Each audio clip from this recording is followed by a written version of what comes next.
Hey, if we keep playing and fighting for each other, and no matter what happens, we just say, what's next? That's all we do. Somebody turn on some damn music!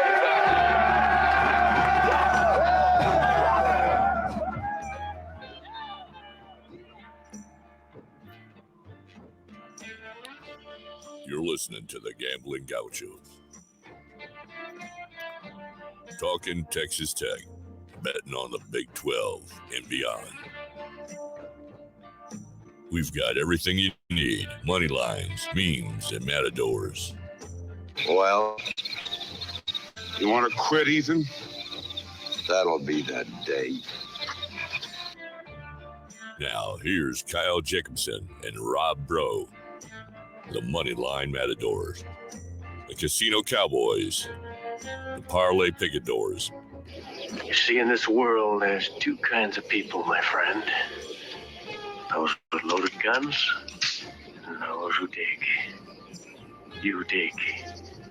Win. The Gambling Gauchos. Oh, and one more thing. It's all West Texas. It always has been. Ooh, welcome into the Gambling Gauchos. I am Rob Bro. He's Kyle Jacobson, and he's Ryan Mainville. Money Mainville. And apparently Kyle is him. I did not know this until today. I'm glad I figured it out. We are live in the Cardinal Sports Center studio, where we record every week, and new layout. Same us, new layout. If you're watching on Twitch or future you is watching on YouTube, congratulations. We've upgraded. You're a part of it. Big things coming on today. If you want to gear up for Christmas for a friend or a loved one, go to Cardinals, mycardinalsports.com, or live and in person. All kinds of deals going on. They've had a deal like every other day go off. They had Under Armour 20% off. They've got a new deal now going on. Go to the website, go to their Twitter feed, My Cardinal Sports. They'll hook you up.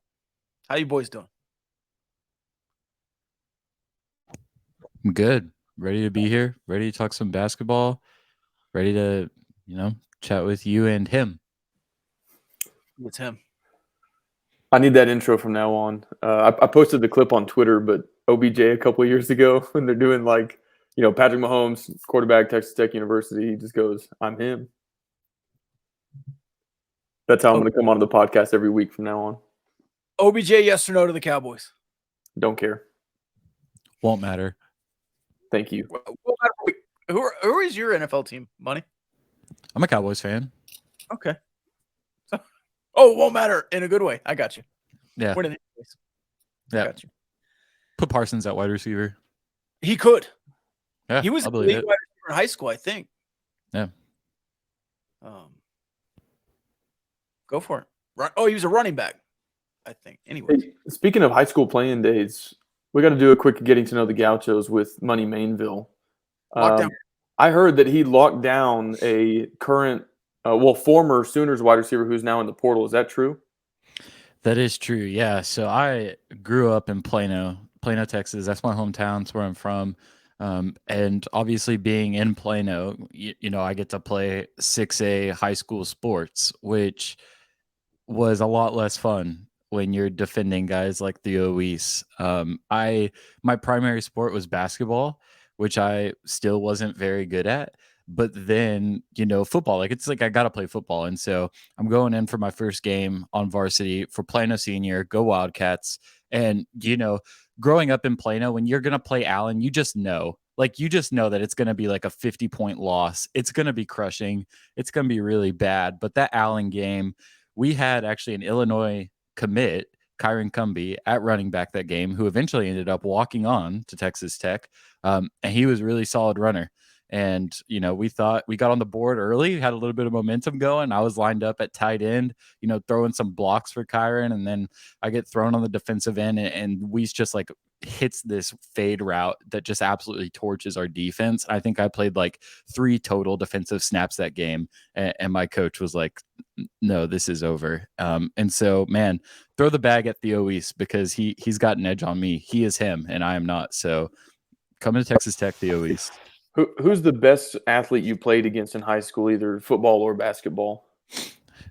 Speaking of Oklahoma commits, Trajan Bridges, he went to Hebron High School, which was also in the 6A division, and got to play against him a couple of times in football and basketball. And that dude was just an unreal athlete, just impossible to keep up with speed wise. And so that was pretty humiliating to be on the same field as him. What kind of numbers did you average playing high school basketball?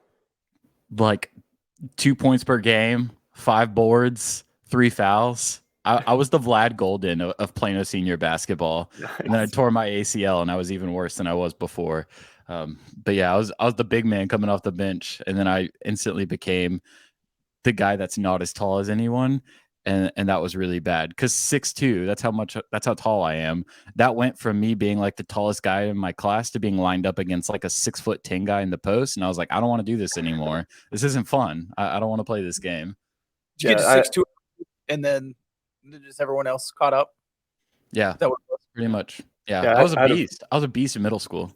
I had a friend who was like 6'1" in 7th grade, and so he was the tallest guy in our friend group. He played basketball, and he like graduated high school 6'1", and so like every year his basketball was like, okay, he's got less and less of an advantage on these other dudes because everybody else is hitting puberty now, and like we're all 5'11", 6 foot, 6'1".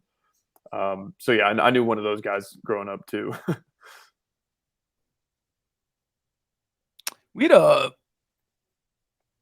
I just remembered I wasn't recording, but we've got the Twitch stream. We've got I played at a smaller school, obviously not 6A. It's a very small private school, but we had a defensive end committed to Iowa State that played on the opposing team, and he was a quarterback. And so he was like 6'4", 260 quarterback. They would just run dive with him. Was his name Joel Lanning? No, it wasn't Joel Lanning. It was I'm much older than Joel Lanning, so gotcha. I could probably go find him, but that was in 2004. So back in the day. Who was the guy at Lubbock Christian that had that insane tape? He's like a white running back, and you asked Collier to pull the film. Ryan Hayes. Yeah. What did he do after high school? He went to Tech. He had a handwritten letter from Frank Solich at Nebraska, and then he left. And so he walked on at Tech, and then as soon as he got in the spring game, he like lit it up a couple years in, and then he went off and became a missionary in Africa. Okay. Well, so I never realized his athletic potential. Yeah, good for him. All right, cool. Anyway, I wanted to loop Ryan in on one of the getting to know the Gauchos since he's still kind of new here. So tight end, D end, forward. That's what we're working with. Yep, that's right. So you're like a Marcus Santos Silva before Marcus Santos Silva. That's like actually probably a pretty good comp because my numbers were just like very much rebounds, points, and just throwing blocks on offense. You shoot with the opposite hand just to make it spicy? I don't. I can make free throws. That's probably one of my my golden attributes of basketball playing is I can make my free throws. I can't believe in his 5th year of college they were like, "Hey man, maybe you're right-handed." And he was like, "Yeah, I think I am." He shot better. Anyways, Texas Tech basketball playing Georgetown last night had a 14-point victory. I want to see if you guys agree because I said this today on the Raiderland 11-1 KKM. Right before the Rob Bro show, KKM. I think that was the worst possible way to win by 14 because you got up by 20 plus and then just allowed an insane comeback and allowing an 18-0 run to Georgetown. I mean, what does that run look like against Kansas or Baylor or Texas? That is just, it doesn't bode well to me. Now, you won by 14. If you just look at the box score, you beat the brakes off of them, but I was not impressed with that 14-point victory per se. Yeah, I mean, I think to go from that 18-point lead to it suddenly being evaporated was just pretty demoralizing. I think, a 14-point margin of victory, it looks comfortable. And within the final minutes it was, they pulled away there. And I think that's encouraging, that the fact that they were able to close out the game and that they didn't completely lose it. But you just didn't really feel very good after that game. You came away with a win. That's what you needed to do. But I think we learned a lot about that Texas Tech basketball team, and that's going to be an interesting thing to monitor over the next 30 days before Big 12 play begins is, hey, what do you learn from this? Because you've got a couple of games ahead of you where you should not be getting challenged. And so you're going to have an opportunity to prove that you can put yourself in the lead and then maintain that. And with Texas Tech's depth, that's looking like a little bit of a struggle right now, but we'll see if that trend continues, because they've got just a couple of weeks to get it figured out before it's right into the grunt of Big 12 play. Obviously, it wasn't the exact same as the Louisiana Tech game because you didn't give up an 18-0 run in that one, but same deal that like you were on pace to cover and even had the spread covered, well before the clock hit all zeros and then kind of relinquished the lead. So I guess I do have concerns, and it is depth related, about being able to put away a game after 25, 30, 35 minutes. And we can get into this, but the depth piece and the minutes across the board are really confusing to me. I guess what they're doing is just kind of like picking a different guy off the bench every night and saying like, okay, you're only going to get 2 minutes or 4 minutes, and we're going to give somebody else 18 off the bench.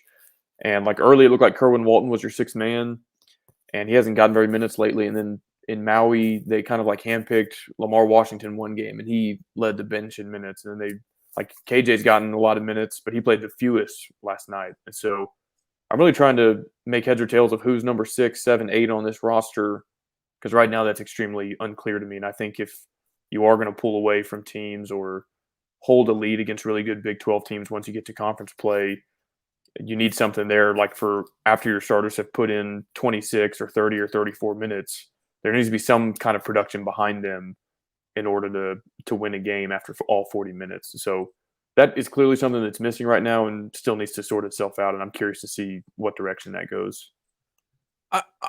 After last night, I have two big questions because the bench hasn't been good across the losses. And then last night, your bench was not productive. So who's going to step up off the bench is a big one. And I think once Fardaws returns, is it O'Banner's your sixth man? You can take Bacho off the floor.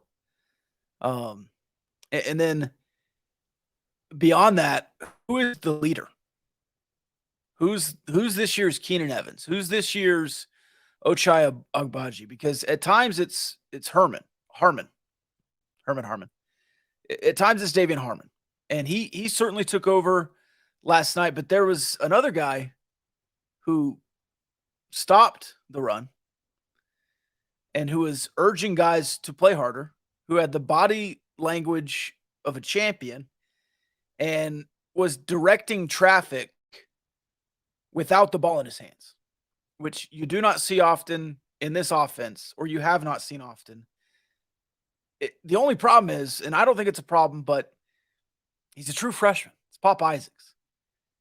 Is he the leader of this team, and can the team rally behind a true freshman? I think the thing with Pop is that even if he isn't the verbal leader for this team, I think he just sees the game at a level that's different than a lot of other guys in college basketball. Like, it's not even specifically about this team, but this is what we've been promised he is as a recruit, is a guy that sees the floor really well. He knows how to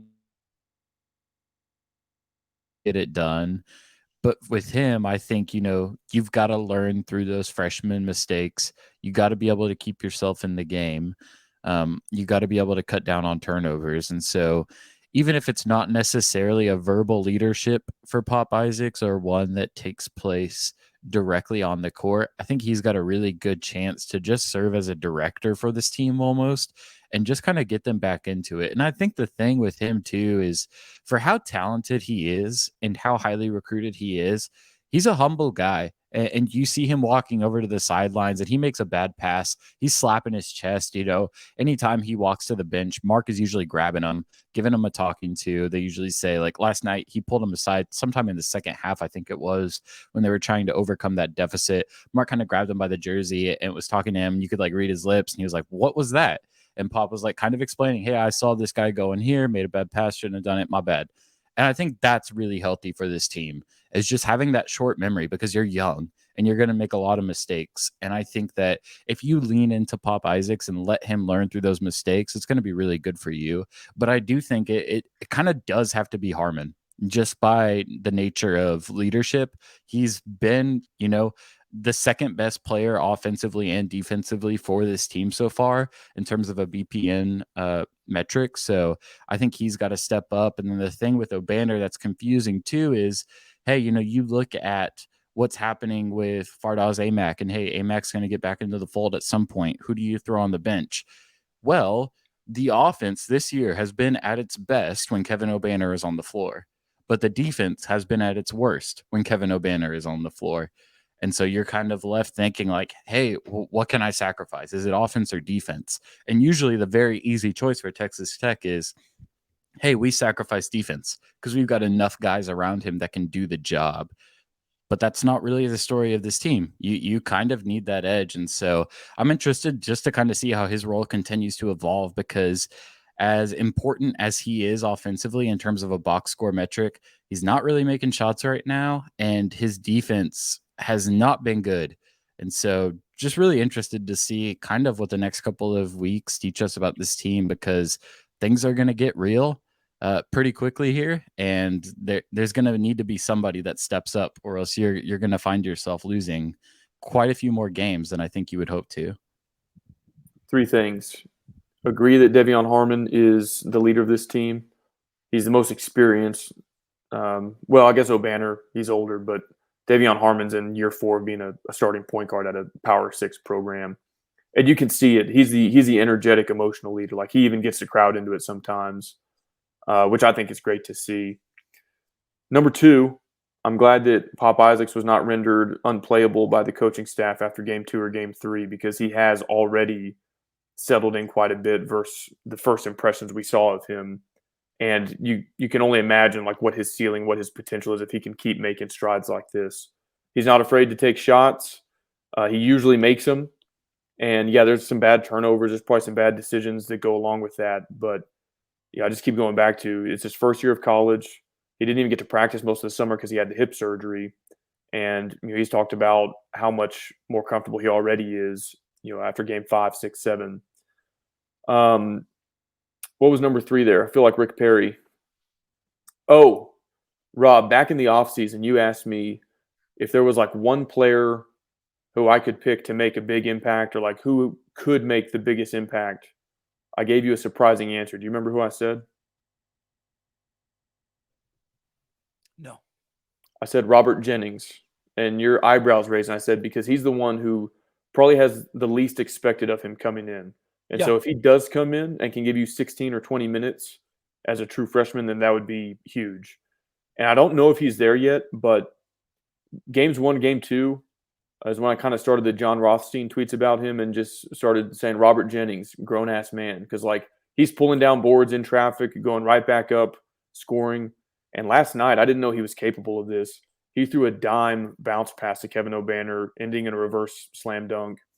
And so he's just flashed. He hasn't gotten a ton of minutes. He's not stringing together like full games doing that. But he's another guy I get excited about the potential. And I don't know if it'll be this year. But I thought it was ballsy of Pop Isaacs to be the one to end the 18-0 run. And then shortly after that, he hit that pick and roll pass to Bacho, kind of a lob over the top. Bacho dunks it, and then the entire momentum of the game is completely changed from that moment on. Certainly want to get into the pick and roll stuff. I know Money has a video coming on that, I believe. Spoiler alert. If this offense is going to get any better, they have to start working sets in and getting some shots selected, prior to the play, and go out and work some plays. Because I don't know if It just doesn't seem like it's come together yet.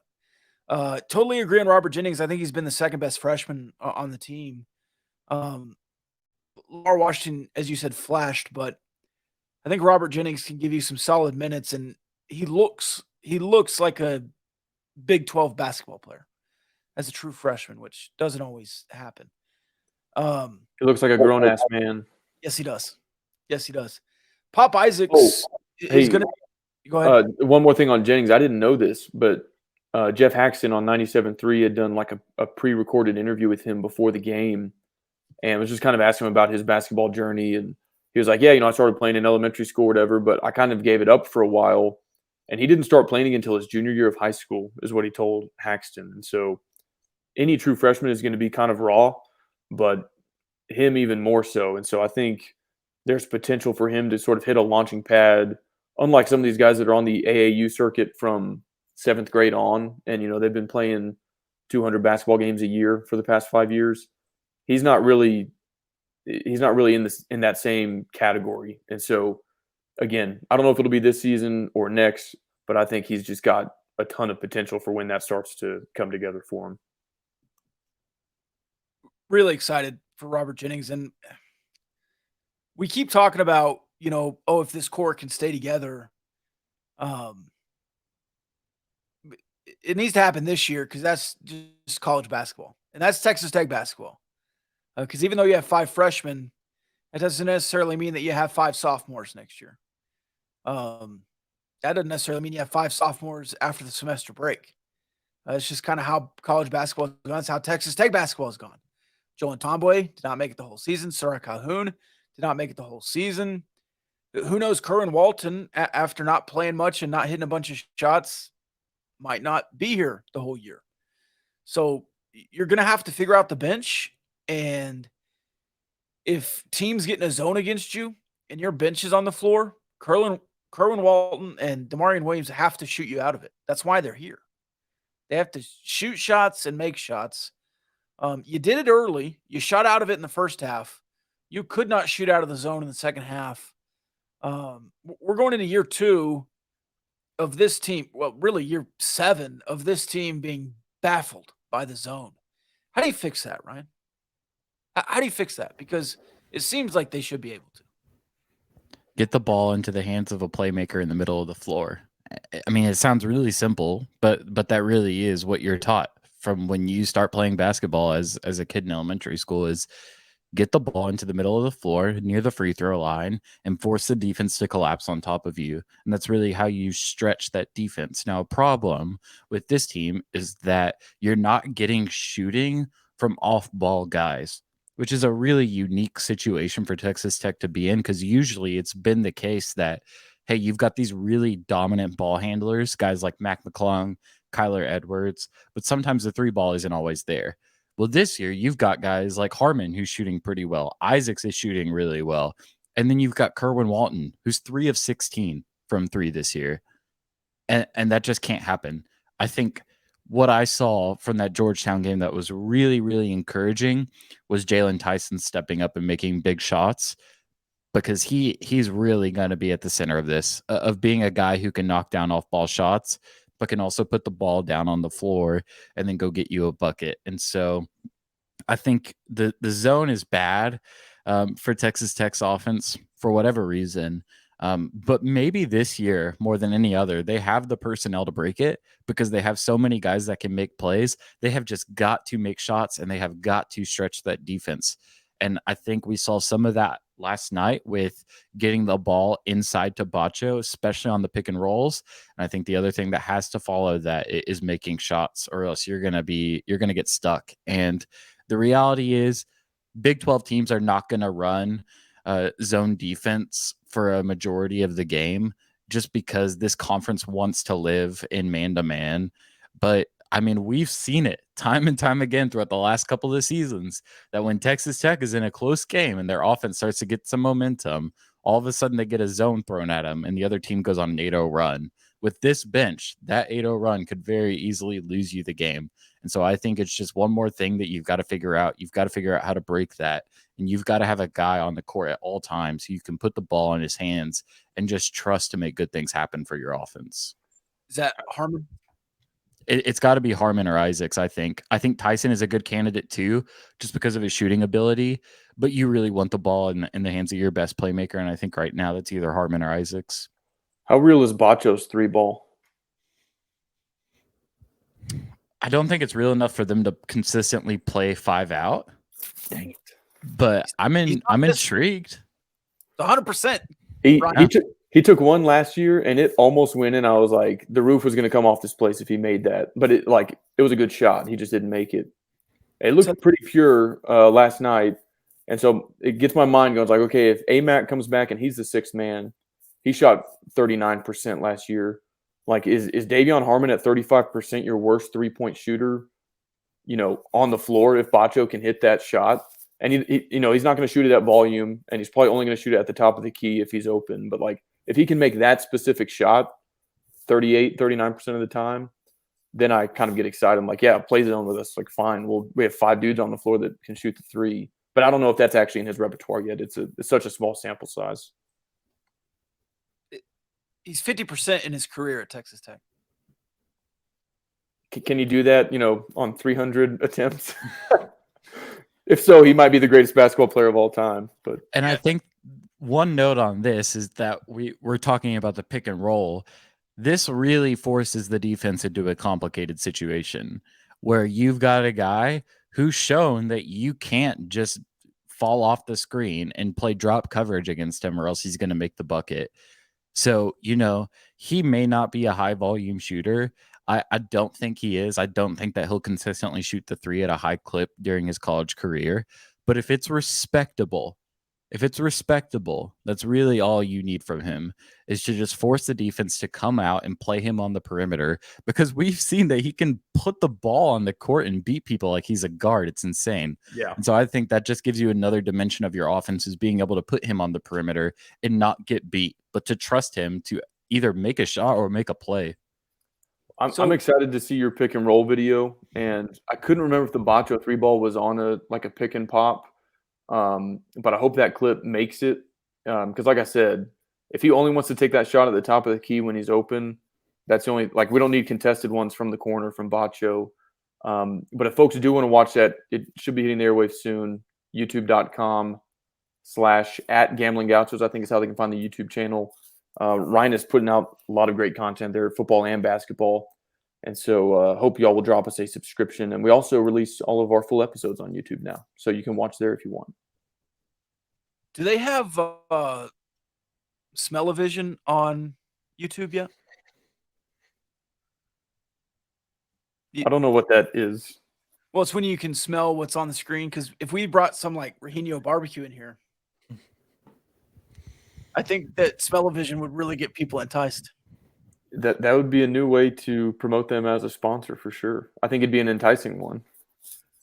If you are in Lubbock for the holidays, make the short trip out to Olton, and no free ads, but they do have a little family-run store right beside them that you might can get some holiday shopping in. So make it a twofer. Go down there, get you some burnt ends, some green chili cream corn, and make it an afternoon there in Olton. Go take a picture down the road with the wall painted in a big Dr. Pepper bottle.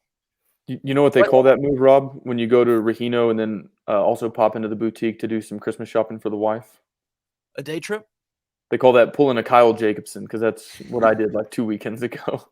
I got there at 10:55 right before they opened. I was like, surely they've got something for the wife in there. And they did. Nice. So yeah, at Regino BBQ on socials. You can order ahead, ReginoBBQ.com. And I don't know about y'all, I had ham leftovers after Thanksgiving for 4 days in a row. I do not want ham at Christmas. I'm going to be lobbying for a Christmas brisket from Regino. Get you the family platter. Yeah. It gets a bunch of meats in there. That's right. We had a comment here, though, from this guy, Mothaki. The cynic in me wonders if the portal is playing into time distribution. That's when we were discussing the bench and who's coming off the bench. I do think the portal is always an issue. It is in college basketball. But if you're running your team terrified of somebody transferring, not the best way to do it. You want the best 5 on the floor, the best 8 in rotation, I don't think you're really worried about keeping somebody in the loop. You want somebody bought in and here, in my opinion. Hey, Rob. Yeah. Do you have like an agenda for the show, or can I introduce a new topic for the Gauchos to discuss? Yeah, I mean, are we done with the pick and roll and the basketball? I think we've kind of exhausted Georgetown. Yeah.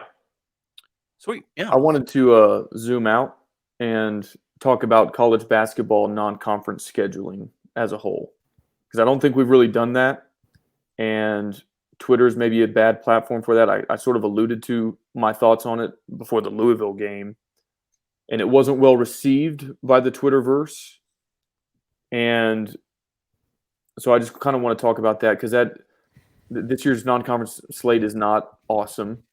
Part of that is out of your control because you get Georgetown assigned to you, and they're dreadful. It's all in your control. Well, that specific game is not in your control.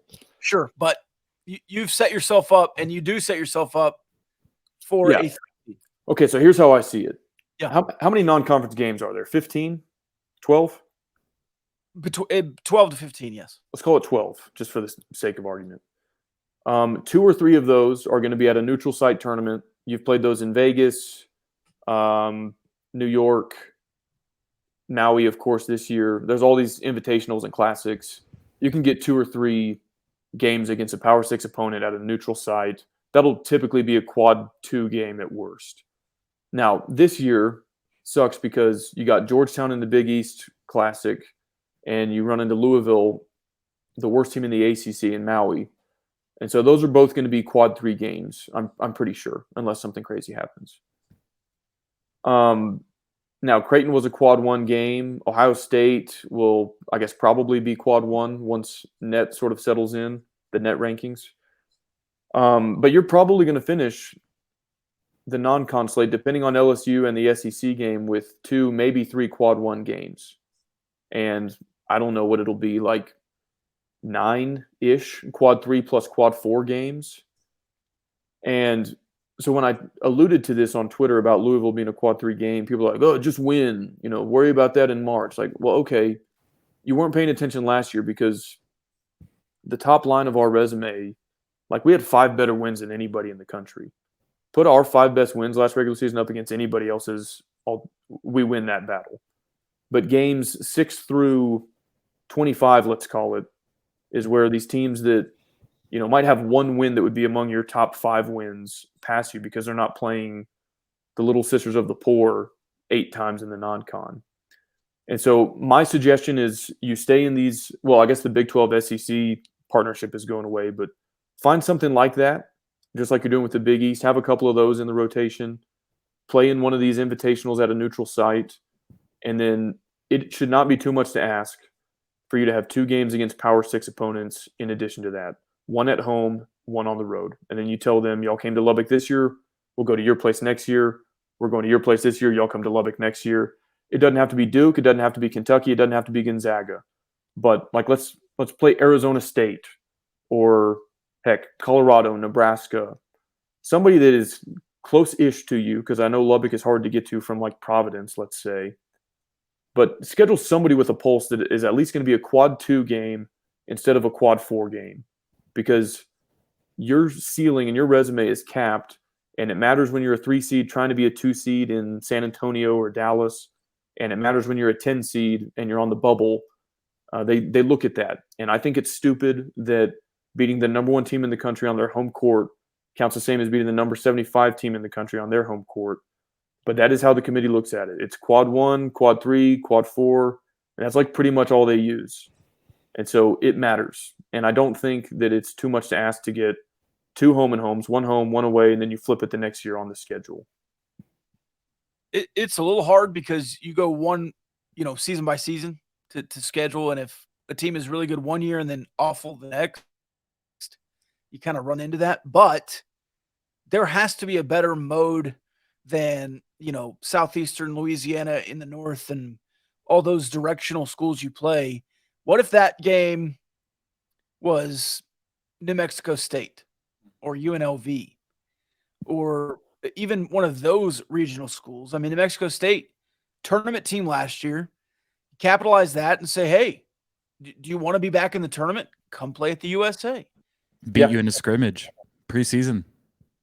Yeah, or even like again, Rob, it's hard to predict because especially some of these mid-major conference champions that, let's say they're a 12 seed, they win a tournament game. Okay, they look good. Well, they might suck the next year. But you also kind of know some of the absolute cellar dwellers that are going to be net 362 when the season is over. And you can at least go get a North Texas, an SMU, a Texas State, somebody like that is at least not quad 4. Like even just moving 3 of your quad 4 games to quad 2, quad 3 territory makes a difference. But when you're playing 9 quad 4 games, which is what I think you played last year, and Kansas and Baylor are playing 6, that might sound like it's not that big of a difference, but it is. And like even just playing Louisiana Tech instead of Northwestern State, making that jump 3 times in your non-conference slate makes a difference, clearly. So Northwestern State, Texas Southern, Louisiana Tech. I'll just read the home games. Georgetown Nichols, Eastern Washington, Jackson State, Houston Christian, South Carolina State. That's leaving Maui out and leaving LSU out. Yeah, and I get it. People are like, well, they don't want to come to Lubbock. Like, I'm sure Kentucky doesn't want to come to Lubbock. Like, are you telling me Houston, who plays in the American Athletic, wouldn't come to Lubbock or wouldn't schedule another one of those neutral site games with you in Fort Worth? Because you played them at the Dickies Arena 2 years ago. I think they went to the Final Four that year. Like, you're telling me a program like that, or even a UTEP, I don't know what their net ranking is, but surely it's better than Northwestern State. I don't know. That's basically my whole gripe is don't play the very bottom of the barrel in all of Division I. And you don't have to schedule a bunch of blue bloods. You don't have to schedule 4 home and homes with Power 6, but like let's get something on the non-conference schedule that will help you come resume selection Sunday time. This non-conference philosophy is why you won the Big 12 and were a 3 seed. It's not new. This isn't a Mark Adams thing. This is a Texas Tech thing that's been going on a while. You were 14-4 in the Big 12, the best conference in the country, and you were a 3 seed. Then you went 13-3 and 12-6 in the Big 12, 3 seed, 3 seed. You are constantly trying to dig out of the hole that you put yourself in with this non-conference. Yeah, and again, with the Big 12 SEC Challenge going away, that's just one more Power 6 game that has been on your schedule for the last, 8-10 years, maybe more, that you can't backfill that with some school that nobody's ever heard of that is going to be net 284 when the season is over.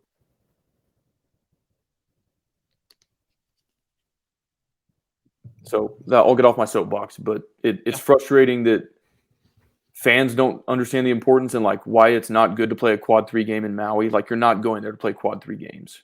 You can schedule as many quad 3 games in Lubbock as you want all year. That's not why you go to Maui or Vegas or Madison Square Garden. It is frustrating to look at a team like Georgetown and just completely, flop the loss or the win early. It's like, it's just a quad 4 win or whatever. It's still Georgetown. And it's still Patrick Ewing, and he might be the best basketball player to ever walk into the USA. And in the moment, right? It's Phil Forte. In the moment, it's a fun game, but I agree. If you look at it in November, it's Georgetown. It's fun. They're in Lubbock. It's a cool atmosphere. But if you look at it at the end of the year, just take out the name on the jersey, just A and B, that game sucked. Rob, I'm going to take you in a time machine to 2009. Or you just woke up in a coma from 2009. Woke up in a coma. Woke up in a coma. Sorry, woke up from a coma. And I tell you that Texas Tech basketball beat Louisville and Georgetown by a combined 45 points. And the whole campus, the whole community is going nuts because we finished 5-4 in football. And you're like, what? Yeah. But we did beat Louisville and Georgetown by a combined 45 points. And, like, who cares? And we finished 5-4 in football, and it's a big deal because you haven't done it since 2009. So it is cool to play programs like that. I just wish even if Georgetown isn't Elite Eight Georgetown, they're not Patrick Ewing, Allen Iverson Georgetown. I wish they were like net 120 Georgetown Yeah. instead Well, of net 200 Georgetown. Ryan, you might have an opinion on this. They're not going to be bad. I think they were bad at the beginning of the year, but they didn't have their two best players. Those guys were back. They played you last night.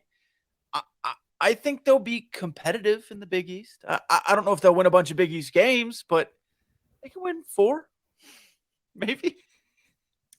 Yeah, I mean, right now, really my favorite college basketball stats website is Bart Torvik, and right now, Torvik has both Georgetown and Louisville projected to end up as Q4 losses or Q4 wins. And so, based on those projections, when you get to the end of the season, La Tech's going to end up being a better win than Georgetown and Louisville. I mean, imagine hearing that in 2009. And this is kind of the issue, is you touched on this earlier, Rob, of looking at it from the offseason of, hey, it's Georgetown. It's this fun game. They've been competitive in the past. There's some weird history here with Mac McClung. Like, this is a team that's played around the Big 12 for a while now. Like, there's some bones to this game. And what can happen is you can look at games like that. You can know that you're going to have a Big 12 SEC challenge on your radar. You're going to Maui. I mean, those are 3 games that sound pretty difficult. And what you can do is kind of tell yourself, hey, I'm going to end up getting some quality wins in these matchups. We can kind of lay the foot off the gas, so to speak, in non-conference. And then you end up walking away with 2 quad 4 wins. And LSU is not that good either. That's not going to end up being a very high quality win. Whereas, if you were to play in Alabama or a Kentucky, it would be if you were to win. And so, I mean, I get it. I'm frustrated about it because I ultimately think that it hurts your basketball team a little bit. I mean, I'm not a basketball coach, and so I'll leave that to Mark Adams and in his best interest. But I think with this team, I think with how young they are, you kind of would have wanted to put them through the ringer a couple of more times. And there's a reality that people don't want to come to Lubbock. Like, that's very true. Teams don't want to play in Lubbock, but there's also a reality that Texas Tech doesn't want to leave Lubbock. Like, they're undefeated at home in the Mark Adams era. You think they don't know that? You think they don't know how good they are at winning at home? Of course, they're going to try and schedule as many games as possible in the USA. The problem is you just can't keep playing these bye games and expect to grow exponentially, especially in a stretch like this. I mean, I'm looking at the numbers right now, and I'll just read these projections. Nicholls State, 16-point favorites.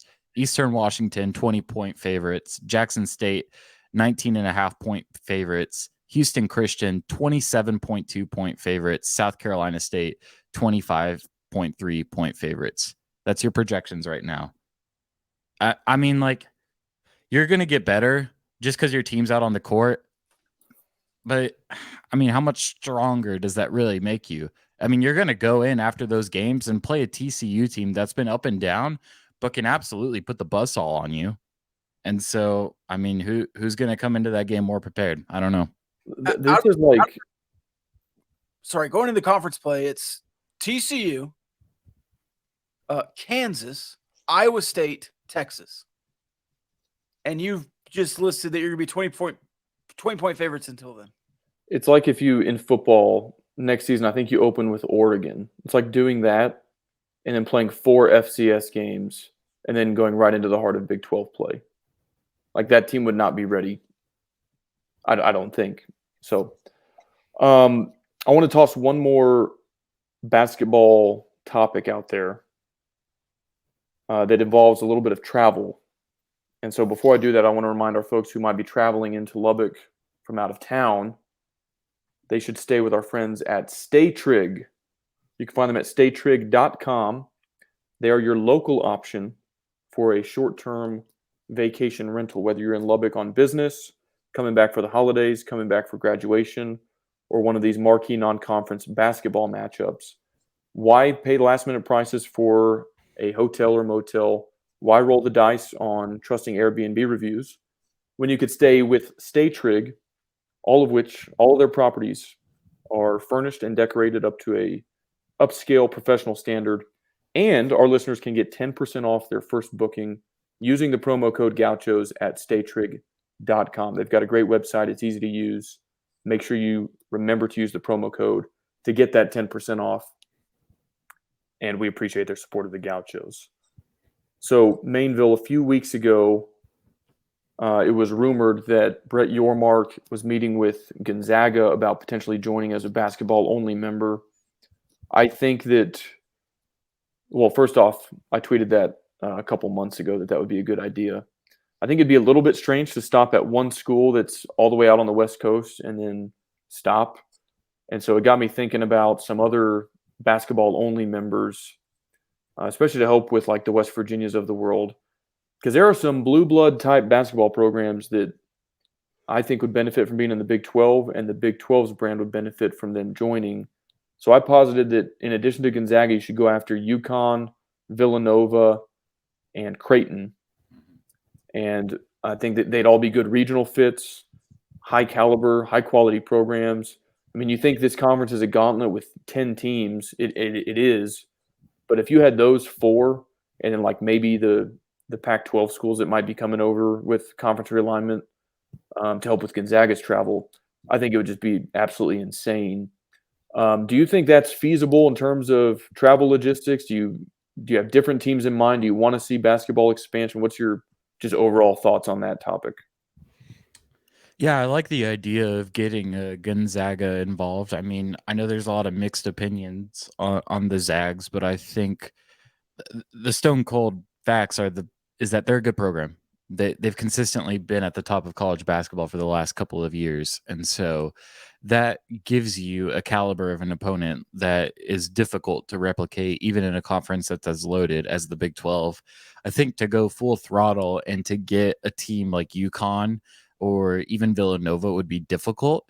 But I think a team like Creighton, like even just watching them play 2 Big 12 opponents this year, and they handled business. Like they belong. They fit in. They can play in this conference. I think that's a team that really intrigues me, especially given kind of the lack of a basketball attachment. Obviously, UConn, kind of turn it around with their football team. So who knows what happens there and how much they tried to get, situated in a conference. But I think a team like Creighton, where basketball is the mainstay, that's a program that really intrigues me. Although it is scary because, I mean, they just beat you and they hung around with a pretty good Texas team. Yeah. And I mean, if it is a challenge to get a Villanova or a UConn in the fold, I think Xavier would be a good fit. I didn't know this, but apparently they have like a really fierce basketball rivalry with Cincinnati, and another good regional fit in the new Big 12. You could maybe go Marquette. I don't know. I mean, I'm trying to think of it in terms of like pairs or an even number.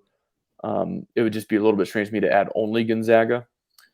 So anyway, I kind of hope that it happens. It would be exciting and be tons of TV inventory. And I think basketball is really trending up in terms of its value to the networks. And so if obviously the Big 12 is going to be behind the Big 10 and SEC payouts, but if you can sort of position yourself and brand yourself as the premier basketball conference, and that's a stock that is going to go up in the next decade, I think that could be a way that you kind of zig while everybody else zags, no pun intended, and maybe make up some of that revenue gap.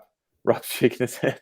I really thought of that on the fly just now, but I think you have to be creative. You have to be different. You're never gonna close the gap entirely, but I think you would even struggle to make progress closing the gap if you're just emulating the exact same stuff the SEC and Big 10 are doing, and you're just doing it to fewer eyeballs.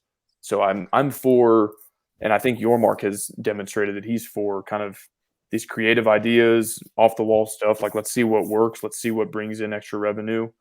We don't have to do it, but let's maybe explore some stuff that's outside the traditional college sports model. And so I'm glad that the conversation is even taking place. Like, even if it doesn't come to fruition, I think it's a good sign that Yormark is exploring those avenues. So I guess we'll see what happens with it. That's exactly what I was about to say. We wouldn't even be having these conversations a couple of years ago. And so regardless of how it ends up, I think it's an exciting thing to even be having these conversations and there be at least some possibility that the Big 12 will move in this direction in the future. And so that excites me. Well, poor UCF. They're already kind of being sent to the slaughterhouse here. If they join and then Gonzaga, Villanova, UConn, Creighton, Xavier, whoever joins, it's like you might as well just pull an Iowa State baseball and say, like, you know what, we're going to be a football only school and like not even have a basketball team, because that's a lot of travel for them. They're not going to be competitive at it, at least not anytime soon. It's like what coach would want to take that job? What player would commit there versus, any other options in the state of Florida? Or I don't know. That just seems like a really tough deal for UCF if it happens that way. Yeah, I hate to see it. Diversified Lenders mailbag. Yeah, let's do it.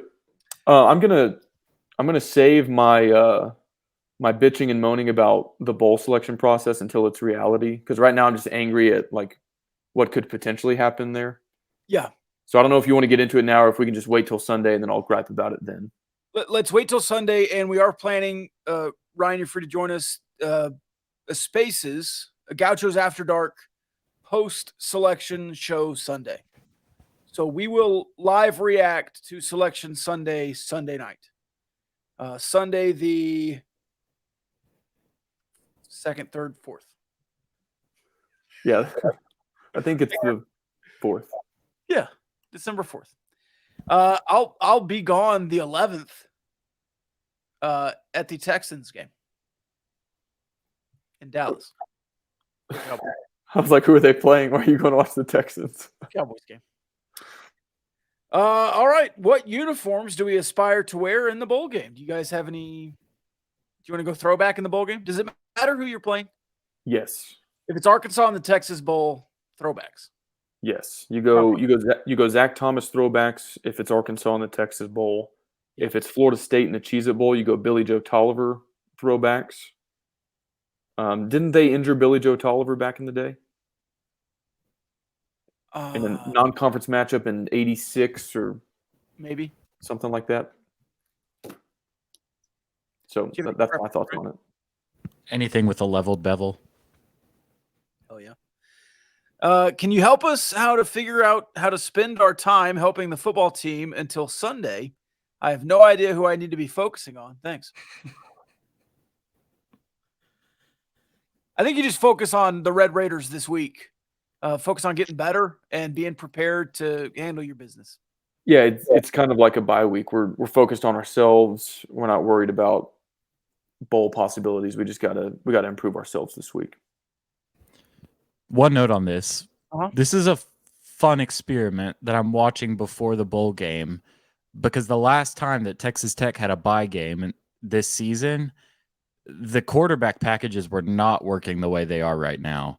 And so with all this extra preparation time, I'm really intrigued to see what happens with those packages in the bowl game. I think we could see some really funky stuff. Yes, Kyle. I was just going to say, on a broader note, how different is bowl prep now? Like you end the season on Thanksgiving and you play the bowl game Christmas. 5 years ago, you just bowl prepped. Now you've got dudes entering the portal, dudes going to the NFL early. You've got signing day in between. And it's just like, it used to be like, yeah, okay, we get a whole month of extra practice and like you could actually focus on the program. Now it's like you've got a million things going on. It must be hard for a head coach to manage. Dead period's over too. I mean, McGuire's doing a ton of visits over the next couple of weeks. And so it's definitely not a couple of weeks off. I mean, the staff is busy both preparing on the field and off. Curveball. Somebody entered the Gauchos DMs with the question. Percentage each of these guys return. Morton, Smith, Shuck. This is tough because it doesn't have to be a full 100 there, Kyle, because it's individual percentages. Right. Yeah, all three could leave or all three could stay. This is what we call dependent variables. So I imagine it impacts Donovan Smith's decision if Baron Morton leaves and vice versa. Okay, so percent chance that they're back. Maybe I'm overthinking Shuck's post-game comments, but now I'm like 25% chance that he comes back. I'm there. Because he's got multiple reasons to leave. He could go pro. He could go pro in something other than sports, or he could go to another school. Donovan and Morton, I imagine, aren't going to retire. And I'm not saying Shuck will either. It's just like a possibility. Donovan, I thought like 20% chance he would come back before the OU game. And then I saw him maybe turn into college football's version of Taysom Hill. And I'm like, can they sell him on that? Does he want that? I hope they are. So I'll bump that up to say 35% chance that he stays. So 20% Chuck, 35% Donovan. And I think there's about a 75% chance that Baron Morton stays and feels good about himself as a quarterback of the future, and that he doesn't need to go elsewhere to get playing time. I'd go 80% on Morton, but I think the big dependable is Shuck. Mm-hmm. I think it's gonna be Shuck or Morton as the starter. And week 1, it was obviously they thought Shuck was the guy. Week 7, they obviously thought Morton was the guy. So I don't know. I have a follow-up kind of prop bet, or just like would you rather, after Mainville gives his thoughts on this. Okay. You have some percentages there? I'll go Morton 85 because I think he's got to have the keys, because I think he's shown that he can play college football. And so if you want to risk asking him to come off the bench and potentially lose a really good arm, that's not a scenario that I can see Texas Tech wanting to get into. And so I think that's pretty high. And so with that, I think it's probably Shuck somewhere around 15 or 20. And then I really have no idea where Donovan Smith is. I think it really all comes down to the question of, does he think he can play starting quarterback in college football? And most guys, who play quarterback do think that. And so if that's what he wants, then he's going to go find that role. But if I'm going to read between the lines a little bit here, he was having fun in that OU game. I mean, catching those touchdowns, running it in, he was doing the Cam Newton jersey pull thing. He was having fun. And so I'm just intrigued, man. I mean, nobody really knows except for him what he's thinking right now. But, man, he would just be a really good piece to keep around and use as you wish. He would be incredibly important. I'm going to, like I do, go off the boundaries and then come back and make a point, all right? There was a Missouri wide receiver who announced his intention to enter the transfer portal, got an NIL deal with a chip company that was apparently intriguing enough for him to come back to Missouri. And the announcement was a physical chip on his shoulder. Is there some kind of Swiss Army knife company in Lubbock that could give a sum of money to Donovan Smith to be what kind of NIL deal can we get to accentuate his versatility? It would have to. It would really be any company that's like a multi-service, like we do roofing and construction and windows. Carpet Tech. We do it all. Yeah, Carpet Tech. Yeah. And like they could put Donovan in the ad, like installing carpet and then doing like bug treatments and then roofing. House flooded? We do that too. Yeah. Just like Donovan Smith, we do it all. All right, Carpet Tech, Jay Ferg, get on the phone. That's free. With Donovan Smith and keep him in Lubbock. We are advertisers, man. And he might also have to make the decision. Like, I think it would be really tough for a Power 5 program pursuing Donovan in the portal, theoretically, to tell him, like, yeah, you can come be the starter at Arizona State, NC State, a program like that. Like, I don't think a program like that is going to guarantee him the starting role. Right. Does he want to go group of 5 and do what Gary Bohannon did at South Florida? Does he want to go do that at La Tech or North Texas? Or does he want to stay here and like tote the rock 75 times, score a lot of touchdowns in the red zone, catch a couple touchdown passes, be the full-time backup quarterback and also kind of like wildcat quarterback? Maybe they script some drives for him. I hope that they can sell him on that. Yeah. I mean, he'll have 10 rushing touchdowns and a couple of catches and be very productive. He would be very productive. And even I was like I was kind of agnostic on or indifferent on if he came back or not because they hadn't used him that way until the OU game. And I was like, well, if y'all are going to do something other than just put him out there to stand there at receiver, like they have been doing when they went multi-quarterback, then like now we're cooking with gas, and now you need a guy with his skill set to execute some of that. The follow-up, would you rather I have for y'all? Would you rather have Shuck and Donovan come back, but Morton leaves, or Morton comes back alone and the other two are guaranteed to leave? Which scenario would you prefer? I prefer the second one, and I think it's more likely. Why? I just think he's got the keys. I don't think that you want to lose him. I really don't. I mean, you've got a good strong recruit and a quarterback in Jake Strong coming in, but I mean, to have a guy that has slung it the way that Morton has, and for him to still be at the age that he's at and has played as little football as he has, I think that he's shown some really good stuff. And so that's just me. I'm taking that gamble. I'm taking my young guy. I don't feel great about it. I agree with all of that, but then my mind goes to, okay, what if he Murray States himself, and in the first quarter, like we're all in on Barron and he's the dude and he's got Patrick Mahomes' arm talent, and then like he breaks his collarbone, and we've got, okay, hey rookie, you're up, true freshman Jake Strong, get in there and go win us some Big 12 games. I would not want to see that. Well, and he wouldn't be your backup. You think we'll get some JUCO transfer? Oh, you think with the history of Texas Tech since 2017, multiple quarterbacks have started every single year? What are you about to sell me on, Rob? That some Joe Schmo out there that just started 6 games at Indiana nope. Isn't going to come and try to be the backup here? Nope. Was Zach Kitley? Nope. Oh, you're going to get a Power 5 transfer at quarterback. You had Cliff Kingsbury, and the best you got was McLean Carter to come back up Nick Shimonek. Not a shot at McLean Carter, but well, first of all, that was from high school. Cliff Kingsbury. No, he was JUCO. He was JUCO.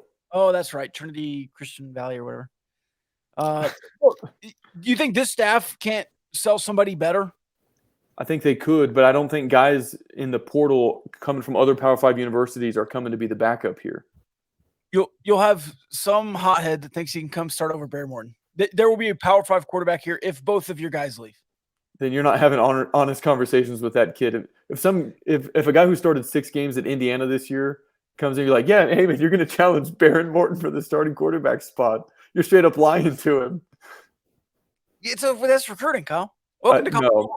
Welcome to Big Back College football. You'll get Jackson Tyner or McLean Carter. Nobody's signing up to come be a backup here. You'll get a Rice or a JUCO transfer. And I know because it's happened before, multiple off seasons. I think or Henry Columbi. Okay, at the very least, you'll identify a better one than the previous staffs have. How about that? We'll see. But the other scenario, I'm not trying to persuade anybody. You have Tyler Shuck next year. You have Donovan Smith doing Taysom Hill things. I think Shuck has 2 years of eligibility. Let's say he only has 1 or he only uses 1. Donovan slides in as like a 4th, 5th year player by then. And then after he leaves, you've got Jake Strong in year 3 or whoever's coming behind him in year 2.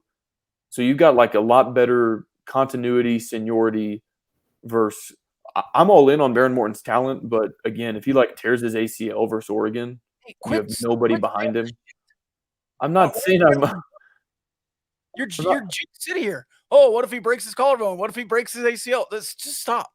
Ain't no curses. But like our starting quarterback the last 2 years broke his collarbone in the first half of the season. It was the same guy, and he has a plate now. It's not going to happen again. Can he transfer the plate to all of Baron Morton's joints? Yeah, get some preventative plates. Yeah. In the collarbone. Oh, I don't know. Just saying, it's an interesting hypothetical to entertain. It is. And I am going to be very honest. If it's the 2 of them versus 1 of them, I would be 50-50, even if the 1 was Morton. And you know me, I'm a Morton guy. I've been a Morton guy since day 1. Sort of. Sort of. You tried to play that. You played both sides of the fence on that. I asked you to pull the tape. You're like, oh, I said I was for one of the young guys starting. And now you're like, oh, I was all in on Morton the whole time. Kyle. But the tape says Morton or Donovan. I think an interesting note, one note on this is the rest of the roster composition is actually really interesting to me with this, because I think Shuck and Smith give you a higher floor, but I think Morton gives you a higher ceiling for how good your team can be. And so let's say Texas Tech, man, they hit the portal hard. They've got some good defensive recruits coming in. You've got young guys that have been really good. If your defense is going to be really solid and you've got a nice supporting cast on offense, I think Shuck Smith is a little bit more interesting to me. But if you're going to be bad, like, just let Morton play through it. Like, I don't really care. Let him learn. Let him get better. Yeah. And when Theo Weiss gets here and Xavier Worthy. That's right. I'll recruit him. Yeah. Who's going to be the leader for men's basketball going into Big 12 play? We kind of said Harmon earlier. Is that who you guys would pick? Yeah. It's who I hope. I think it is. And I think he's got the best shot right now. No pun intended. Start bench cut. George Strait, Dire Straits, Strait of Gibraltar. You are mine. Yeah, I need some Dire Straits samples. I don't have anything coming to mind immediately. TV. I think that's in that order for me. In the George Strait order. I would probably go that way too. I'll say start George Strait, bench the Strait of Gibraltar, and cut Dire Straits.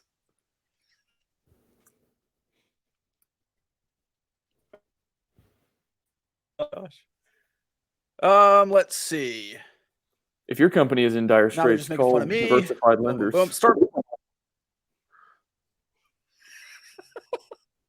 What does Diversified Lenders do? It's kind of magic or something, but they turn your accounts receivable into cash. There you go. DiversifiedLenders.com if you want to try and figure it out. It's not magic. It's legitimate. They're not. I didn't say it was illegitimate. I just gave the connotation there. You just poof, cash comes. Start bench cut tailgates, LSU, Ole Miss, Tennessee. I would say I've not experienced any of those, but I think the Grove is very highly thought of. So I'll start Ole Miss. Honestly, might fear for my life a little too much at Baton Rouge, so I'll cut that. And then I bet Knoxville will be pretty cool. So I'll bench Knoxville, start the Grove, and cut Baton Rouge. Start Baton Rouge, especially if it's a night game. Bench Ole Miss, cut Tennessee. It's intense. We're going to get striked on that one. Do you want to make some picks? We can predict the bowl game and matchup, and then maybe do some conference championship picks real quick, real fast. Sure. Yes. All right. Bowl predictions. Kyle, what is Texas Tech doing in the bowl? Which one will we play in? Which one and who?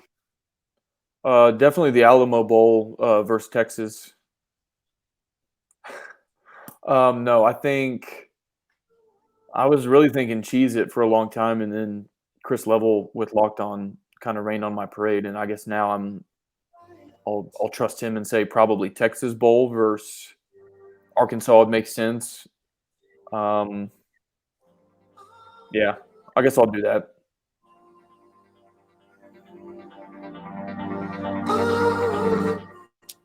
Money? What I want to happen is Alamo. After knowing that Cheez-It isn't going to happen, I want Alamo versus UCLA. I think that's the game I want right now. That'd be fun. That's Dire Straits, Money for Nothing. What genre of music is that? Well, it's a really long open. I'm legitimately asking, like, what kind of band was that? What era were they in? Like, I'm 80s rock. Okay. I like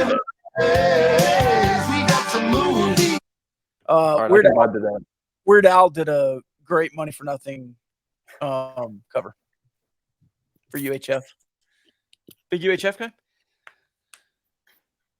I talked to the bowl guy today. He did not make me feel good at all. Oklahoma's going to the Cheez-It Bowl. Texas is going to the Stupid.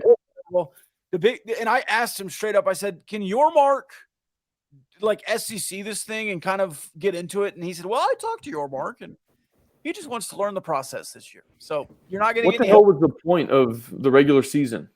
You're not going to get any help from anybody. I think maybe in the future, but I would say if Yormark could do anything, it would be, hey, Oklahoma sucked to end the year, and they shouldn't be rewarded over Texas Tech, who is staying in the conference. And beat them head-to-head and finish 2 games ahead in the conference standings. Yes. And there is some leeway, I think he said in the language, that you can't jump 2 spots, but if the Cheez-It Bowl wants Oklahoma, They're tied for 7th through 9th in the conference. Like, that is more than 2 spots. It would be brutal. It would. A little bit of a tangent, but not really. I'm so sick of just the logos dictating everything. I had a friend who's a Texas fan DM me today, and he wanted me to shed a tear for their linebacker who didn't win Defensive Player of the Year. And I was like, dude, y'all have had a quarter century of this conference kissing your ass at every possible turn to the tune of probably hundreds of millions of dollars. When you count Longhorn Network, hey, we're going to play on Thanksgiving at home every year. We'll decide who we play. We'll let you know when we decide. And the conference just saying, yes, sir, thank you, sir. Please, sir, may I have another? And he's like, well, I just feel bad for the kids. He was a 3-star coming in. He worked his way up. I'm like, cry me a river, dude. The Puff, y'all are about to leap us. Not them, but OU, same thing. Y'all are leaving the conference. Y'all screwed us over, didn't care. You're about to leap us for what would have been our best bowl bid since probably the 2013 Holiday Bowl for no reason other than the logo on the side of your helmet. Like, I don't want to hear that this pettiness as y'all depart, which is so minor in the grand scheme of things, outweighs somehow all the ways y'all have benefited for the last 25 years with this conference, pandering to your every want and need. Like, just completely missed me with that. Yeah. I think the thing that's really funny to me about this is like how whenever a guy wins an award, if you go in the comments, it's all like screenshots of the ESPN like overview profile of their stats. And really, I mean, it's all based, the Texas outrage is based on total tackles. And if you want to talk football stats, it's a pretty irrelevant stat. I'm just going to say, it's like giving the college basketball player of the year to a guy that had more rebounds than somebody else. I mean, give it to the guy that disrupted the game the most. His sack numbers, his tackle for loss numbers, they aren't good. He had a couple of big plays, but I mean, compare his sack and tackle for loss numbers against Tyree Wilson's. And I was about to say, it's a who disrupted joke. the game the most? Well, and It's like a joke. the officiating conspiracy theories. That's like, false, by the way. I know it is. And I'm like, you guys have gotten the calls for the last 25 years. And now 1 year you perceive that you're getting worse calls. And like, you can't beat programs that are operating on a third of the budget that your athletics department has because of a couple holding calls. Are you kidding me? The other thing is just how casual their fans are. Earlier in the year, this guy was like, did anybody even know what Farmageddon was until this week? Like, well, I did because I pay attention to other goings on in the conference. He goes, I've never even heard of Felix Anudike-Uzomah. I'm like, that's because you're an idiot. Like, if you know football at all, he was preseason first team All Big 12, was he not? Yes. Like, even had you just glanced at that list. Player of the year. Like, it's like saying, well, who's Spencer Sanders? I've never heard of that guy before. I mean, they're just their heads are so far up their collective asses about whatever won Super Bowl. Like, they actually have convinced themselves that that's true. They can't fathom that another Big 12 team cares about another school in the conference, and so they nickname it Farmageddon. They're like, oh, we legitimately thought we were every school's primary rival, and we are the only school that has a roster filled with players capable of being offensive or defensive player of the year. And then reaching out to me, asking me to cry about it with him. I was like, no, I'm just not going to do that. I cannot muster up an ounce of sympathy for you guys in any respect, especially knowing that OU is about to jump you for the Cheez-It Bowl bid. It's like, I'm sorry, I do not care. Cry me a river. But as a closet Texas fan, it must burn you up a little bit. No, that is the ultimate obfuscating. Right. Nothing, not a single word of that was true. Or former Texas fan. No. Championship All right. picks. Championship picks. Let's get these out of the way. We'll go rapid fire. We'll start with Ryan, hit Kyle, and then I'll give mine. Utah, USC, Pac-12 Championship, Utah plus 2.5. Over under 67. USC covers under. I've not watched enough of these teams over the last couple of weeks, but I'll go under. Why not? I like Kyle Whittingham in this spot, and I like USC to choke in this spot and get punished for playing on conference championship weekend. So give me the Utes plus 2.5. It's really hard to win against a team twice in a season. I'll take People say USC. that. I'll take USC. Kansas State, TCU, 2.5 again, total 62.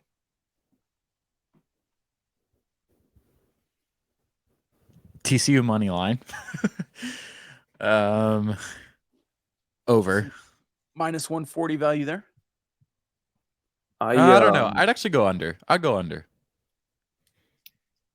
I feel like Jesse Pinkman with TCU winning all these ball games because I don't think they're frauds. I think they're good, but they've also won a lot of one-possession games against their opponent's backup quarterbacks. So it's like, I want to scream they can't keep getting away with this. Did y'all not? I guess y'all didn't get that at first. No. Y'all both looked at me like, what are you talking about, Jesse Pinkman? I just was waiting for you to close that one out. Can't keep getting away with it.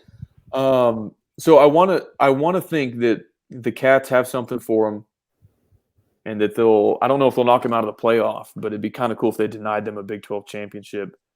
But also, it's just like TCU seems invincible. Kind of like Baker Mayfield did for a long stretch at OU, and then they ultimately did lose to Georgia in overtime. But there was a time where I was like, he's not going to lose a college football game. So I guess that's a long way of me saying frogs. I'll take Kansas State, and I would trend to the over. It's really hard to beat a team twice in a year. Georgia LSU minus 17.5, total 52. LSU covers. That's steep. Very steep. Yeah, LSU covers, and then I'll go under, I guess. I don't feel great about that, but it's the SEC. Can't play offense. Yes, 17.5 is steep. Just like on principle, if anybody who wins their division plus 17.5 versus anyone else, it seems like a good bet. I'll take Georgia. UCF Tulane, Power 6, future Big 12 team, 22-18. UCF plus 4. The game opened at 2.5. Is this a new coach bump spot for Tulane? Willie Fritz moving on. Or, wait, where's he going? Well, did they hire him? No, he got passed over for Georgia Tech. So is he still there? I guess so. Flirting with another job, giving 4, no way. UCF plus 4. Okay. UCF to cover. Hey, can I make a quick note to any fans listening to this? Sure. We've got to haze the new members coming in just a little bit. And UCF hates being called Central Florida, and they hate being called the Golden Knights. So anytime you're referencing that school, you should call them the Central Florida Golden Knights for like at least their first year here, and then we can ease up. But that'll grind their gears. I'll take Tulane. Purdue, Michigan. Purdue plus 17, Michigan minus 17. Obviously, that's how it works. You stupid idiot. Total 52. I don't understand how this game is closer than the SEC championship. Honestly, I'll go Michigan to cover with the under, I guess. Even though they don't got Corum, I think they'll still win. Yeah, it's hard to complete any serious business when a quorum is not present. So give me Purdue, not Purdue. Give me Purdue plus 17. Jeff Brom is 3-0 against top 3 teams in his career at Purdue. Purdue money line. Michigan's due. Splash that. No, I think Purdue is tough. Michigan kind of in a sandwich spot. They just played the game. They're looking forward to the playoff. It's Purdue. They don't care. They're in no matter what, right? Yeah. So I think I don't think it'll be a blowout. It's Purdue's Super Bowl.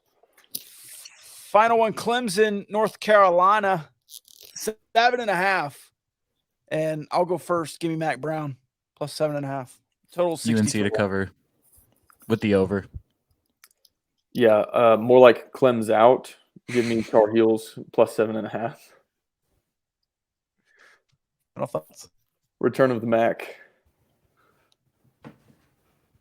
No. What? Thought? Um, Final thought? no, not really. Schedule better non-con in basketball. Love doing this podcast with y'all. Y'all put up with my bad puns and jokes. And that's all I got. All right. See you guys. Love y'all.